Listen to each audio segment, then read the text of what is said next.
Hockey is back, but we lost. Now I need to take this thing off because now I'm very hot. The Los Angeles Kings lose 4-3 to the Minnesota Wild in overtime. After 300 days, and the Kings having a 7-game winning streak to finish off the 2019-2020 season, we finally lose our first game. In the offseason, Rob Blake brought in some new guys. Who played today. Was actually a big part of today's game was Andre Anafasio, who signed as a free agent. He was a main piece that Detroit got traded to Edmonton. Didn't really have a great year at Edmonton last year and became a free agent. Now he's with the Kings. He played a great game today.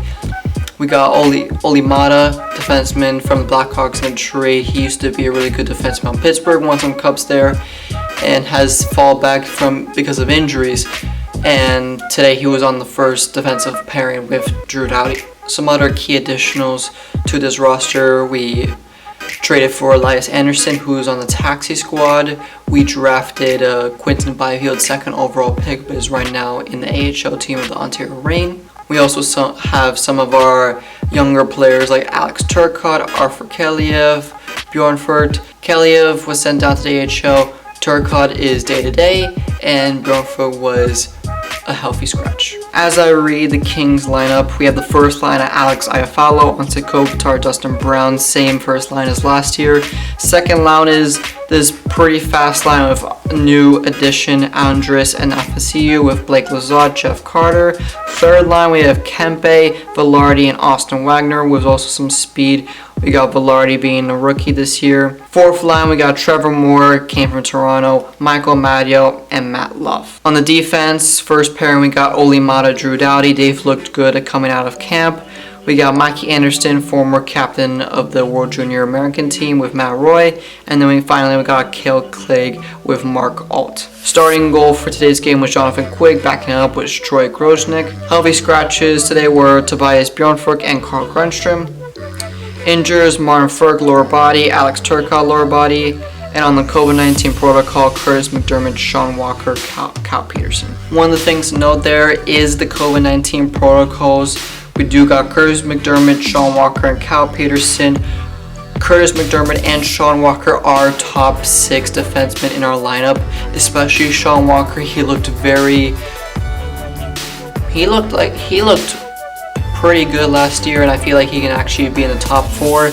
Curtis McDermott has usually been that 7th defenseman playing from time to time, but I would still want him in instead of Mark Alt. So I would really want to see, once Turcotte's healthy, to actually fight for that second line role instead of Blake Lizotte. I feel like having Andres Anafasio, Alex Turcotte, and Jeff Carter on the second line is going to be dangerous.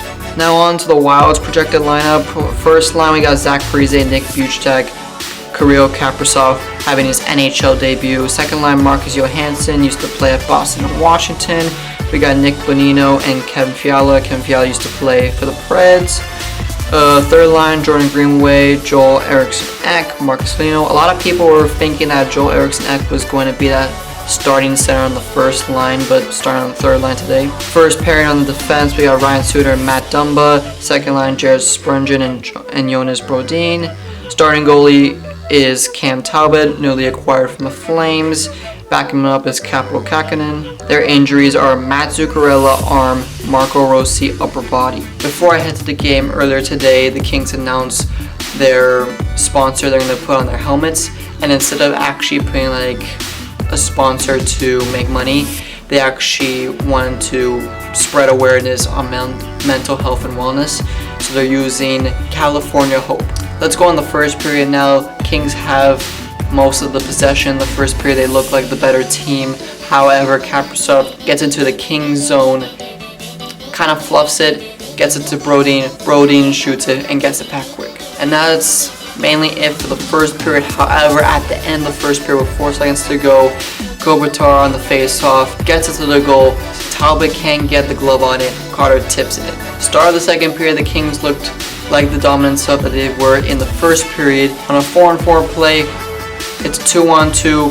Carter puts it on goal, looks for the rebound, instead gets it on Andres Anafasio sticks and shoots and puts it in the goal for his first ever Kings go, "Welcome to LA, Andres." Shortly after, the Kings have a power play. Dustin Brown's in the back of the net. He puts it on goal, hits the Minnesota Wild defender, goes on the goal. Everyone thinks it's Kempe's goal. However, soon after, it is Brown's goal, and it's Brown's 300th career goal. Here, a tweet by Zach Dooley. Kings' third goal officially changed from Adrian Kempe to Dustin Brown. Assist to Iafallo and Kopitar. The goal is the 300th of Brown's NHL career. That's the end of the second period. The Kings are up 3-1, looking like the more dominant team. However, Wild did look like a way better team in that second period. Going into the third period, Minnesota have all the momentum. They're looking like the better team. They're looking like a way better team than they showed in the first and second period. They had all the motivation to score 2 goals and tie this up, and that's what they did. And overall, Minnesota looked like the better team in the third period, and the Kings just didn't play that well defensively. The Kings also throughout this game did make a lot of errors, fluffed the puck a lot. I guess that's just because of the first game of the season, no preseason. They haven't played a game in over 300 days. What else do you expect from them? Kings take a late penalty in the third period. They fire it off until overtime. Minnesota have the power play for 1 minute in overtime. They can't get anything done. And that makes it 0-6 for the Wild on the power play for today's game. But also, I think this is also one of the causes why the Kings just lacked momentum as the game progressed, because we were always on the penalty kill. We can never gain momentum. We can never be on the attack because we were always defending.